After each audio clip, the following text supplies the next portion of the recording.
নমস্কার, জয় মাতারা। আমি অ্যাস্ট্রো হিমাংশু ভাগ্যের দুয়ার থেকে আপনাদেরকে জানাই আন্তরিক শুভেচ্ছা, ভালোবাসা। আজ আমি যে প্রেডিকশানটি করতে চলেছি, যদি কোনো জাতক জাতিকাদের হাতের এই রাহুর স্থান থেকে, এইটা হচ্ছে আমাদের রাহুর ক্ষেত্র, এই পোর্শনটা পুরো মানে রাহুর স্থান, এই পোর্শনটা এইখান থেকেও যেতে পারে। আবার এই যে অংশটা, এইটা হচ্ছে কেতুর স্থান, ঠিক আছে।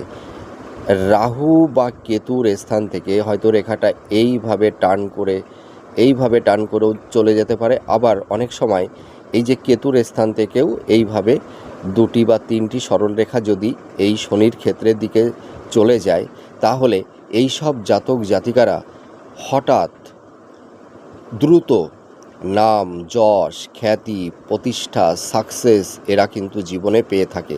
এর পাশাপাশি দেখা যাচ্ছে, ধরুন কারোর হাতে এই দুটি রেখা নেই, কিন্তু এই যে আয়ু রেখা থেকে যদি এই ধরনের কোনো একটি রেখা যদি বুধের ক্ষেত্রের দিকে যদি চলে যায়, তাহলেও এই সব জাতক জাতিকারা এরাও হঠাৎ এদের জীবনের ভাগ্যের পরিবর্তন ঘটে যায়।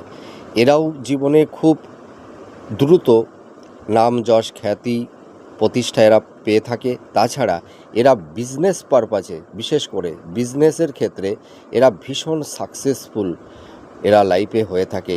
এরা জীবনে অর্থ, নাম, যশ, প্রতিষ্ঠা এরাও কিন্তু প্রাপ্তি লাভ করে থাকে। আপনারা মিলিয়ে দেখুন এই প্রেডিকশানটি কতটা ম্যাচ করছে। নমস্কার, জয় মাতারা।